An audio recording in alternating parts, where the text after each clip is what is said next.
Hello learners, मैं Serena स्वागत करती हूँ आप सभी का आपके अपने YouTube channel learn with Sarina पर। और जैसा कि आपको पता है हम टॉपिक पढ़ रहे थे पॉलीमर। एचटेट और पीजीटी और टीजीटी साइंस दोनों के लिए इक्वली हेल्पफुल रहेगा ये टॉपिक। और इस टॉपिक की अगर मैं बात करूँ तो हमारे पास टोटल जो क्लास हैं वो 2 हो चुकी हैं और आज ये टॉपिक ख़त्म हो जाएगा। और आज हमारे पास जो इसकी क्लास रहेगी वो रहेगी क्लास नंबर 3। ठीक है। वैसे टोटल अगर मैं बात बताऊं कि एचटेट पीजीटी केमिस्ट्री के लिए जो मैंने सीरीज स्टार्ट कर रखी है उसकी ये क्लास नंबर 6 है। तो हम पढ़ते हैं इसको, जो टॉपिक रहते थे अभी तक इसमें जो आपने पढ़ लिया है। आई होप आपने पीछे की प्रीवियस वो दोनों वीडियो देख ली होंगी। जो भी लर्नर इस वीडियो को देख रहा है तो आप पीछे की 2 वीडियो ज़रूर देख लीजिएगा। ठीक है, तो स्टार्ट करते हैं क्लास को। और मैंने आपको बोला था कि यहाँ पर हमारे पास रबड़ रह गया, फॉर्मेल्डिहाइड रेजिन्स रह गई। ठीक है, तो अब हम जो पढ़ेंगे सबसे पहले हमारा आज का जो टॉपिक है वो है फॉर्मेल्डिहाइड रेजिन्स। फॉर्मेल्डिहाइड रेजिन्स, ध्यान से सुनना। फॉर्मेल्डिहाइड रेजिन्स की अगर मैं बात करूं आपके पास तो इसमें 2 आते हैं। एक आपके पास होता है पहला बेकेलाइट। क्या आता है? बेकेलाइट। फर्स्ट क्वेश्चन आपके पास आएगा कि जो बेकेलाइट है इसका मोनोमर क्या होता है।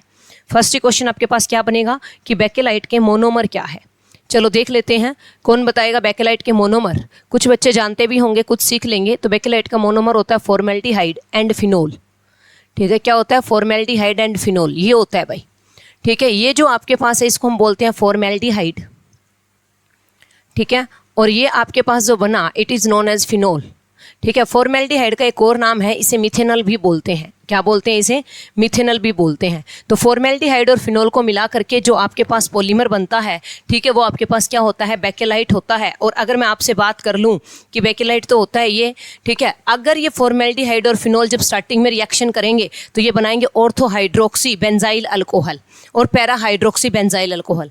जब फॉर्मेल्डिहाइड और फिनोल डायरेक्ट रिएक्शन करेंगे आपके पास, देखो जैसे ये आपके पास फिनोल है, ठीक है, और ये आपके पास फॉर्मेल्डिहाइड है, तो हमें यहाँ से जो मिलेगा वो आपको मिलेगा क्या? ऑर्थोहाइड्रोक्सी, ठीक है, बेंजाइल अल्कोहल। ये रहा आपके पास ऑर्थो, और प्लस में क्या? पैरा हाइड्रोक्सी, ये पैरा है, पैरा हाइड्रोक्सी बेंजाइल अल्कोहल।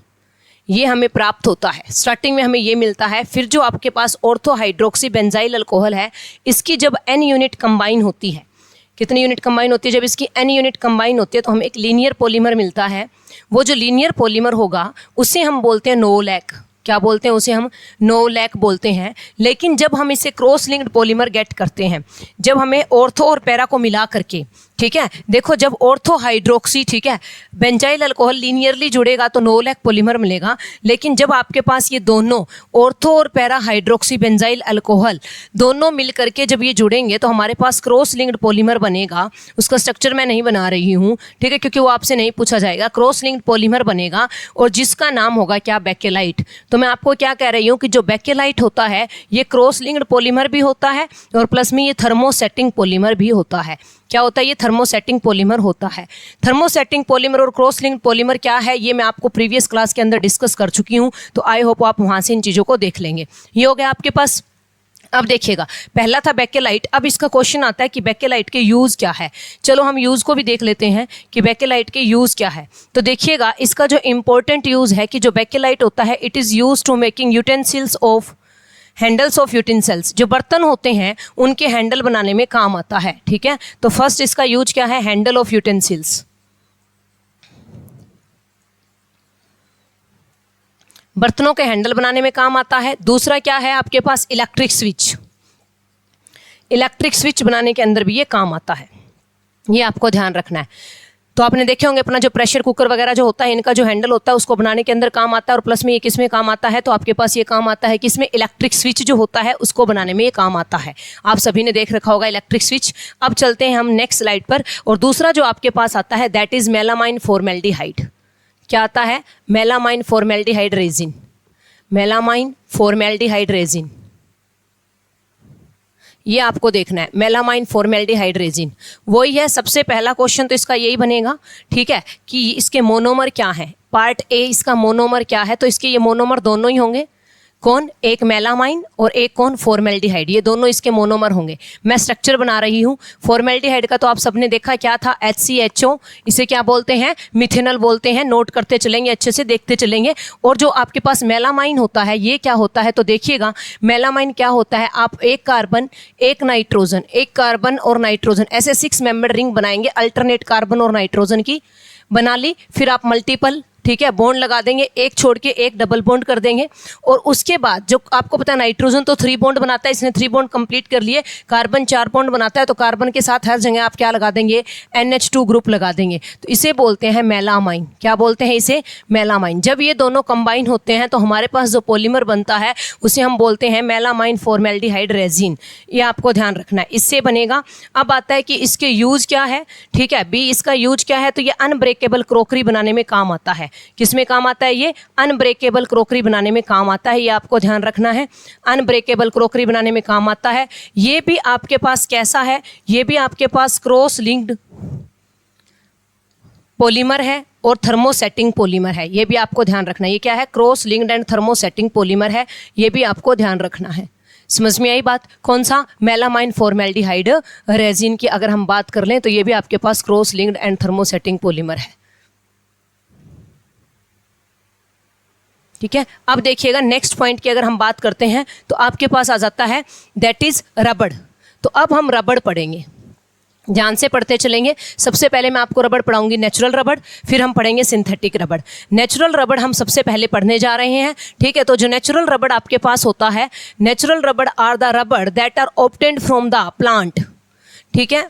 जो नेचर से हमें मिला हो, नेचर से भी किससे मिलता है, ये प्लांट से मिलता है, लेटेक्स ट्री से मिलता है, ठीक है, लेटेक्स ट्री से मिलता है, ये ध्यान रखना है। इसका कोलाइडल सॉल्यूशन बनाया जाता है वाटर के साथ, ठीक है, कोलाइडल सॉल्यूशन बनाया जाता है वाटर के साथ। अब हमारे पास यहाँ से जो क्वेश्चन बनेगा, मैं डायरेक्ट क्वेश्चन की फॉर्म में बात करती हूँ क्योंकि इंपॉर्टेंट क्वेश्चंस की एग्जाम के रिस्पेक्टिव में ये सीरीज चल रही है, ठीक है। तो पहला क्वेश्चन ये बनेगा कि इसका मोनोमर क्या है, ठीक है। तो इसका जो मोनोमर होता है नेचुरल रबड़ का, उसका नाम होता है आइसोप्रीन। क्या बोलते हैं उसे, आइसोप्रीन बोलते हैं। लेकिन ध्यान रखना आइसोप्रीन का IUPAC नेम अगर आपसे पूछ ले तो वो क्या होता है, 2-methyl-1,3-butadiene, 2-methyl-1,3-butadiene, या फिर ऐसा लिखा मिलेगा 2-methyl-buta-1,3-diene, एक ही बात है, ये होता है आपके पास। तो इसका हम स्ट्रक्चर बनाते हैं कि ये कैसे बना होगा, तो ध्यान से देखिएगा। सी पॉइंट में 2-methyl आपके पास पॉइंट नंबर बी है हमारे पास, ये 2-methyl-1,3-butadiene की जब ये बात कर रहा है, ठीक है। तो क्या होता है, ब्यूट का मतलब 4 कार्बन, 1, 2, 3 और 4, 1 पे और 4 पे डबल बॉन्ड और 2 पे क्या लगा हुआ है, मिथाइल। जब इसकी N यूनिट कंबाइन होगी अपने पास तो हमारे पास ये क्या था, आपके पास ये है आइसोप्रीन, या फिर आप कह सकते हो 2-methyl-1,3-butadiene। जब ये कंबाइन होगा तो क्या होगा, मैंने आपको कहा था कि इसके डबल बॉन्ड को आपको क्या कर देना है, सिंगल बॉन्ड कर देना है, ठीक है। तो कर दो डबल बॉन्ड को सिंगल, और जहाँ सिंगल बॉन्ड है वहाँ कैसा कर दोगे आप, डबल बॉन्ड। यहाँ पे डबल कर दिया, ये सिंगल हो जाएगा, इधर और इधर दोनों साइड से ये अटैच हो जाएगा। तो इसे हम बोलते हैं क्या, इसे हम बोलते हैं नेचुरल रबड़। क्या बोलते हैं हम इसे, नेचुरल रबड़। तो याद रखना है क्वेश्चन क्या बनेगा कि नेचुरल रबड़ क्यों बोलते हैं, क्योंकि नेचर से लेटेक्स ट्री से हमें मिलता है, लेटेक्स ट्री से हमें मिलता है। और इसका मोनोमर क्या है, तो इसके मोनोमर का नाम आइसोप्रीन है। आइसोप्रीन का ही IUPAC नेम है 2-methyl-1,3-butadiene, ठीक है। और इसका स्ट्रक्चर क्या होता है 2-methyl-1,3-diene का, तो ये रहा आपके सामने। जब ये कंबाइन होता है तो आपके पास ये नेचुरल रबड़ बनता है। अब उसके बाद में हम बात करते हैं, जब हम नेचुरल रबड़ के अंदर, ध्यान से सुनना, जब हम नेचुरल रबड़ के अंदर 3 to 5% सल्फर ऐड कर देते हैं, कितना, 3 to 5% सल्फर जोड़ देते हैं, तो हमें जो प्राप्त होता है उस रबड़ को हम बोलते हैं वल्केनाइज्ड रबड़। क्या बोलते हैं, वल्केनाइज्ड रबड़। ये भी ध्यान रखना। तो अगर आपसे पूछ ले कि वल्केनाइज्ड रबड़ क्या होता है, तो वल्केनाइज्ड रबड़ अगर आपसे पूछ ले कि क्या होता है तो आप क्या कहेंगे, वल्केनाइज्ड रबड़ होता है नेचुरल रबड़ में 3 to 5% क्या जोड़ देना, सल्फर ऐड कर देना। The process of heating natural rubber with sulphur to improve the properties.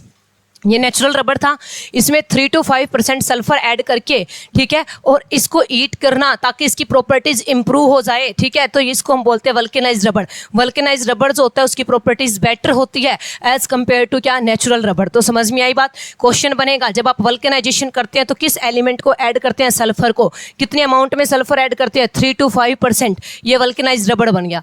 अब कहता है कि वल्केनाइजेशन के दौरान ऐसा क्या होता है कि इस रबड़ की प्रॉपर्टीज इंप्रूव हो जाती है। तो देखिएगा इस रबड़ की प्रॉपर्टी इंप्रूव हो जाती है, ऐसा क्या होता है। तो देखो ये आपके पास बना था नेचुरल रबड़। जब हम इसमें जैसे मान लो ऐसे ऐसे नेचुरल रबड़ की एक यूनिट अपने पास और है, ये रही, ये आपके पास नेचुरल रबड़ बन रहा है। ऐसी ऐसी हमारे पास एक यूनिट और बनी हुई है। तो वल्केनाइजेशन के दौरान क्या करता है, ये जो सल्फर होता है ना आपके पास, ये सल्फर क्या करता है, ये क्रॉस लिंक कर लेता है। क्या कर लेता है, ये सल्फर आपके पास क्रॉस लिंक कर लेता है। किस किस के बीच में, ये डबल बॉन्ड हट जाएगा, यहाँ से ये डबल बॉन्ड रिमूव हो जाएगा, डबल बॉन्ड ब्रेक हो गए और यहाँ पर जो है ना हमारे पास सल्फर जुड़ जाता है।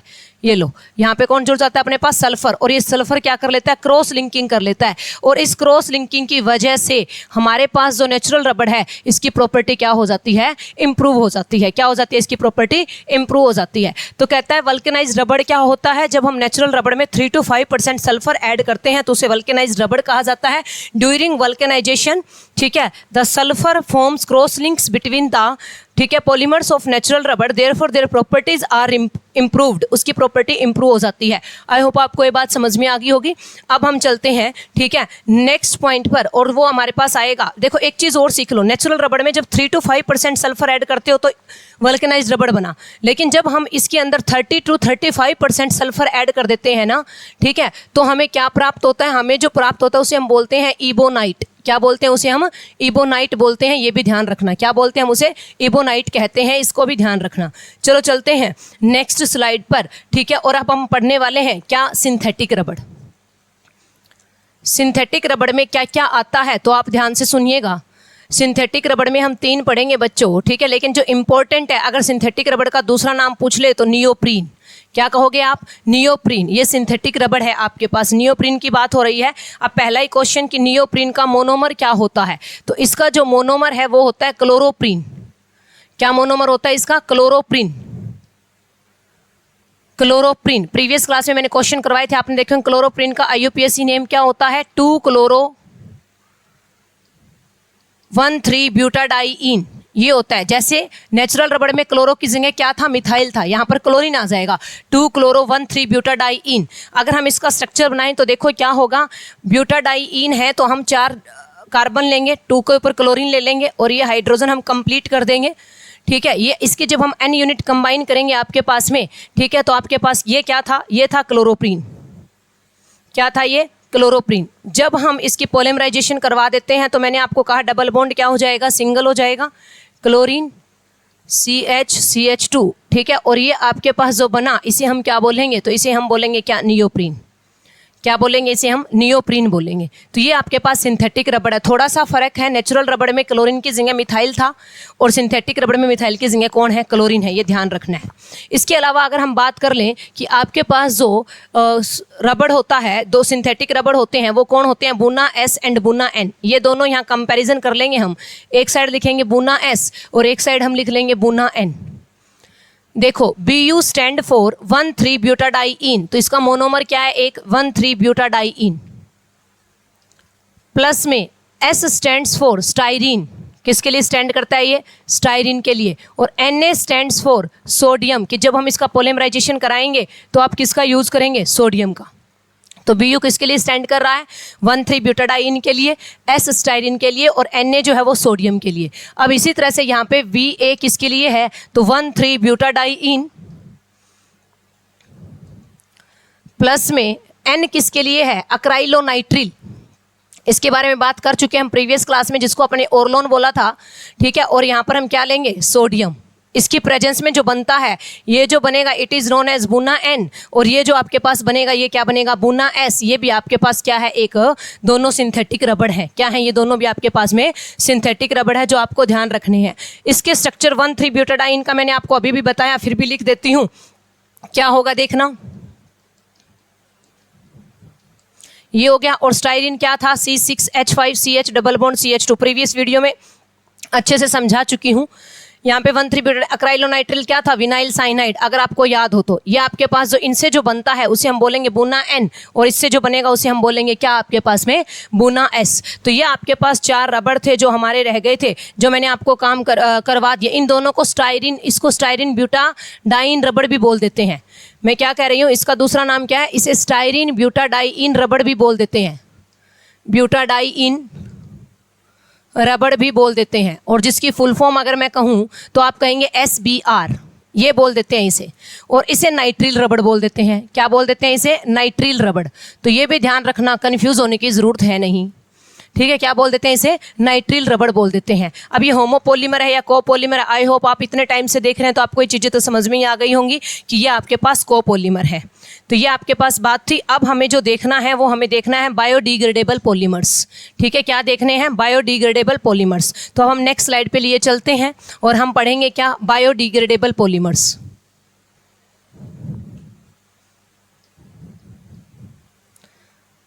बायोडिग्रेडेबल पॉलीमर्स आपके पास में क्या होते हैं, देखिएगा, बायोडिग्रेडेबल नाम से ही पता चल रहा है, ऐसे पॉलीमर, ठीक है, that are degraded by micro organism and does not pollute environment.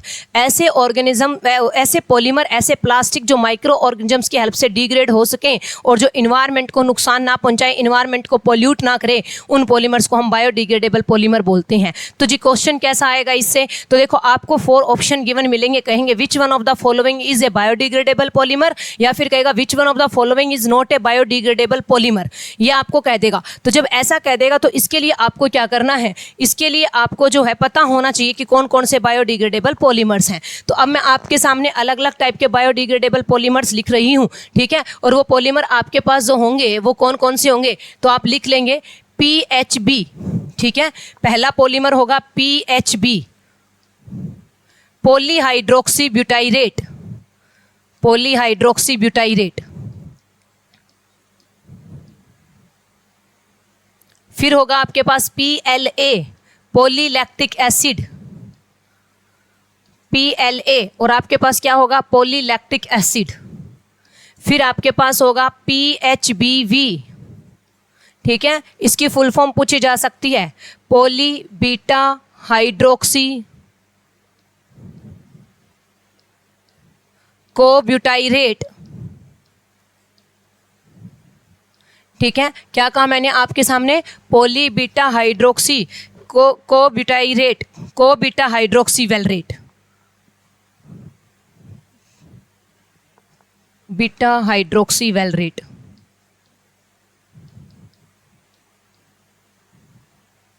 ये आपके सामने होगी इसकी फुल फॉर्म जो आपको देखनी है। क्या कहा मैंने आपको, poly beta hydroxy butyrate, poly beta hydroxy, हाँ यहाँ को नहीं आएगा, ठीक है, पॉली बीटा हाइड्रोक्सी ब्यूटाइरेट, ये ध्यान रखना, पॉली बीटा हाइड्रोक्सी ब्यूटाइरेट को बीटा हाइड्रोक्सी वेलरेट, को बीटा ब्यूटाइरेट को बीटा हाइड्रोक्सी, ठीक है, वेलरेट, ये होता है आपके पास। उसके बाद आपके पास नेक्स्ट आता है 4th, दैट इज नाइलॉन 26।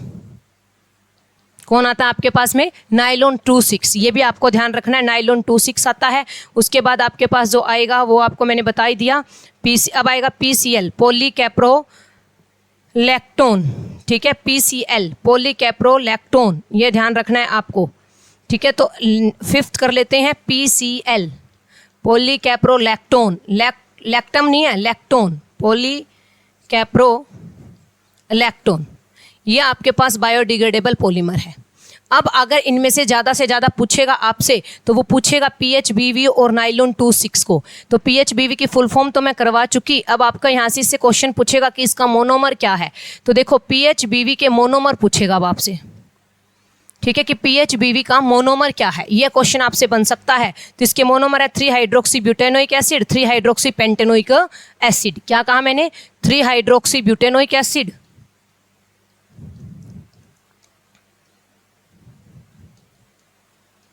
और प्लस में आपके पास में होगा 3 हाइड्रोक्सी पेंटेनोइक एसिड।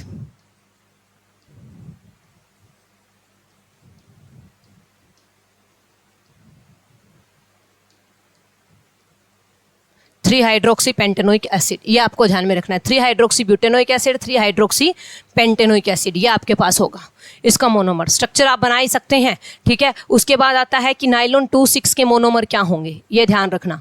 तो नाइलॉन 26 का होगा आपके पास में इथाइलिन ग्लाइकोल, इथाइलिन ग्लाइकोल नहीं, इथाइलिन डाई अमाइन, सॉरी, ठीक है, क्योंकि नाइलॉन जो है इथाइलिन डाई अमाइन, और प्लस में आपके पास में क्या होगा, ठीक है, तो आपके पास में 6 कार्बन का एडिपिक एसिड। एडिपिक एसिड क्या होता है ये मैं प्रीवियस वीडियो में करवा चुकी हूँ। इथाइलिन डायमाइन क्या है तो ये मैं बता देती हूँ, CH2 अमाइन ग्रुप कौन सा होता है, NH2, दोनों साइड ये लग गया। तो ये होगा इथाइलिन डायामाइन। ये आपके पास थी पॉलीमर की बात कि कौन सा पॉलीमर कैसा है, कौन सा पॉलीमर कैसे बनेगा, कैसे कैसे आपको पढ़ना है।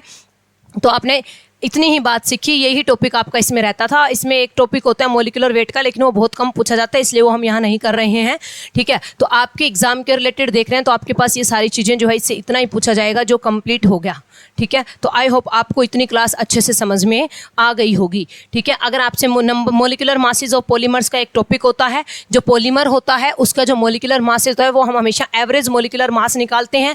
वो दो तरह का होता है, एक होता है नंबर एवरेज मॉलिक्यूलर मास, एक होता है वेट एवरेज मॉलिक्यूलर मास, ठीक है। तो अगर किसी को थोड़ा और अच्छे से पढ़ना है तो आप ये पढ़ सकते हैं अपने आधार पर, क्या molecular masses of the polymers.